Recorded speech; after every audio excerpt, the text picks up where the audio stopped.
Okay, Fitz and Terry here with the RC Roundtable podcast, and we are here with the award-winning aerobatic pilot, Matt Chapman. This is a great opportunity. Matt has graciously set aside a few minutes to talk to us about flying in general, and hopefully some good stuff about model airplanes as well.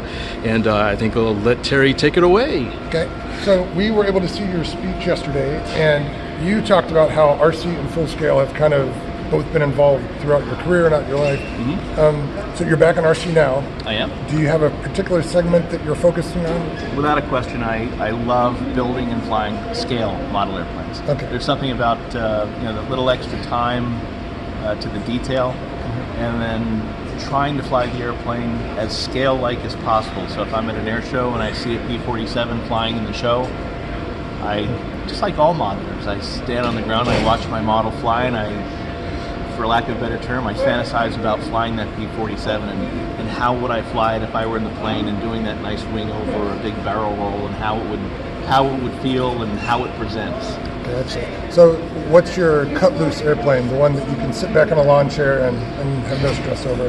I'm too old and not good enough flyer to ever sit back and relax when I'm flying one. I'm always kind of on edge when I fly my models, but my go-to airplane that I just have a ball with. I'll fly it as low as I can possibly fly it. And, just don't hold anything back. Is my Carf Sarah Marchetti.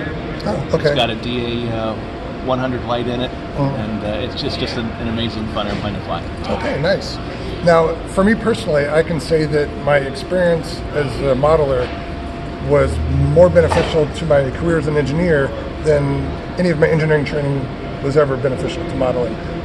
What's your experience in terms of full-scale piloting and modeling?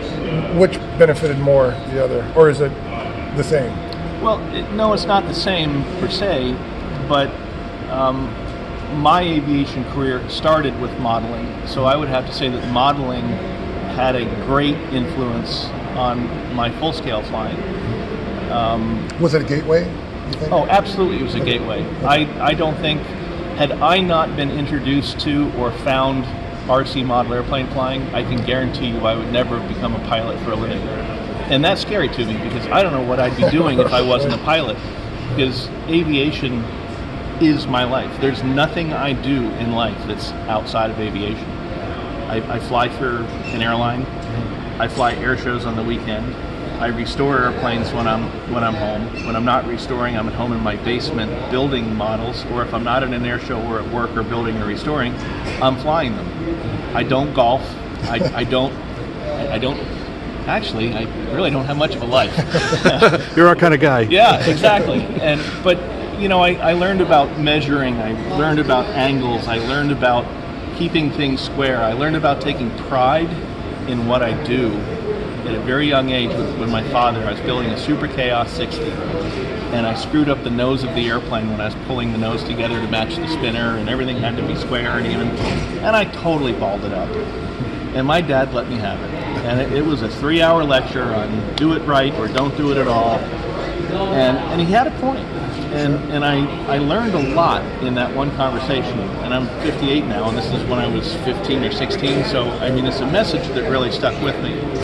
And I think I mentioned this yesterday, a modeler that starts restoring or building experimental airplanes, as I do, you can always tell a modeler, or an airplane that a modeler built versus an airplane that a non-modeler built, because we're so used to much closer tolerances. A 1/16th of an inch to a model is unacceptable. 1/16th of an inch on a real airplane when you're building a rib or something like that is like, yeah, that's good enough. Yeah, it's noise. No one will ever see it. So I've carried that, do a job and do it with pride and do it well the first time through my entire life with modeling and certainly full-scale building. Right, and the roots to that are that chaos. Exactly. Right. Exactly. So has that made you a model airplane snob? Like, we've got a nice swap shop going on here, and I can look at them and kind of internally say, well, I could have done better, or this guy is way above me. But I might buy it anyway if it's a good deal. But are you super critical of the things you buy because of the way you would do it yourself? I'm embarrassed to say that my name is Matt Chapman, and I am an RC snob. Right. There's no shame. I'm a perfectionist to a fault. I've had a couple airplanes built for me, and when I receive them from very competent builders, when I receive them, I'm invariably disappointed in a few aspects of it, and I will redo things myself. If the wires aren't all bundled and turn the corner as a bundle, and I mean, you can't have a wire crossover going to the receiver. They'll have to come from the same direction. My forte in model airplane building and in full scale is always the covering and finishing. That's where I feel I excel, and it's the part of model building and airplane building that I enjoy the most. That's the litmus test. You can't hide it. Either you did it right or you didn't. It's a good finish is all prep work. Right. Anybody can take a spray gun and go shh over a perfect surface and have it look good, but prepping it is as you know, 90% of the finish. Right. So.